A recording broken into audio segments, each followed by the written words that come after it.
So prices haven't gone up. The only thing that's gone up actually is interest rates, because we have a Federal Reserve Chairman that is playing politics.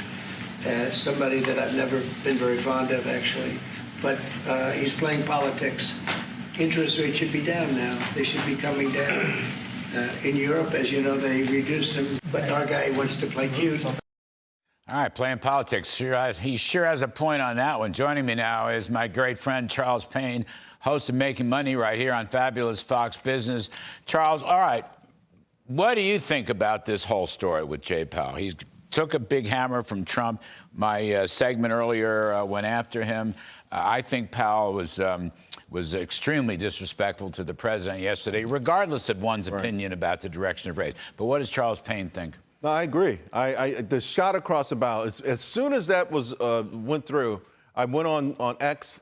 I posted, listen, this was dangerous stuff. It was unfair stuff. And even think about the movie that he quoted when he started, Ferris Bueller's Day Off.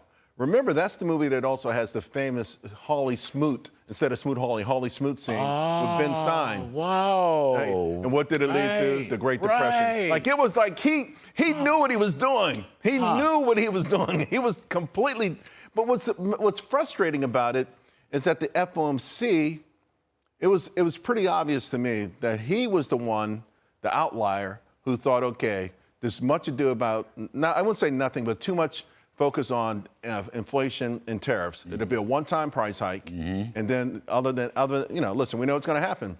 You're going to have demand's going to go down, and the big threat will be a slowing economy. And of course, lurking in the background is the labor situation, which won't be revealed today in the initial jobless claims, because it's not a firing kind of thing; it's a non-hiring thing. But the same thing happens, though. There's a lot of Fed papers on this, that you can get a labor crisis from a lack of hiring, attrition. People leave and no one's hired. You start, all of a sudden you wake up, and then gradual, then sudden, right? The old sun also rises quote. So that was a direct shot at Trump. It was an unnecessary shot. He just spoke a week ago. He got on the same page with some of his other folks because there's a lot of obvious tension there. I also think Waller gave her some hope a couple of days ago. Fed Governor Waller, essentially saying what Powell believed, that tariffs are a one-time price hike, that the greater risk to the economy is a slowing economy.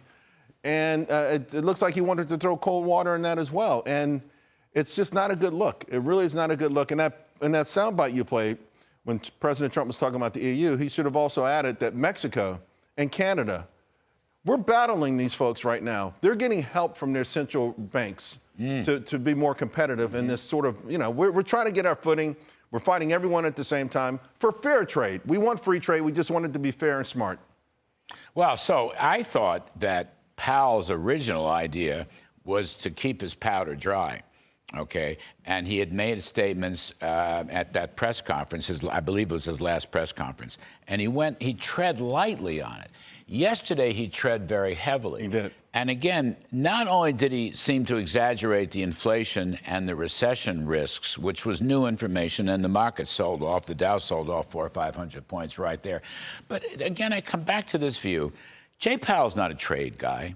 He's supposed to be a monetary guy. He's a central banker, okay? Jay Powell's not involved in the trade conversations. Right. Jay Powell's not on the phone with Scott Bessent or Jameson Greer or Peter Navarro or anybody else about trade. He doesn't know whether we're going to make a deal with Korea tomorrow, which might be fabulous, or Vietnam or India. In other words, there's a lot we don't know. He doesn't know, for example, if Mr. Trump may well succeed in lowering trade barriers around the world and promoting growth without inflation. Now, a lot of people say to me that's not going to happen. Okay, I respect different views. But Powell doesn't know that. And he gets up there and abuses his office by making speeches as though he does know, and he doesn't. I'm sorry. He has been extraordinarily defiant, though, right? Defiant. There you go. So defiant. That's and right. Anytime it comes up in any of these FOMC, the Q&A, he's like, I'm not leaving this job. I'm here to stay. And it's getting on there. And he's losing his focus. He's losing his professionalism.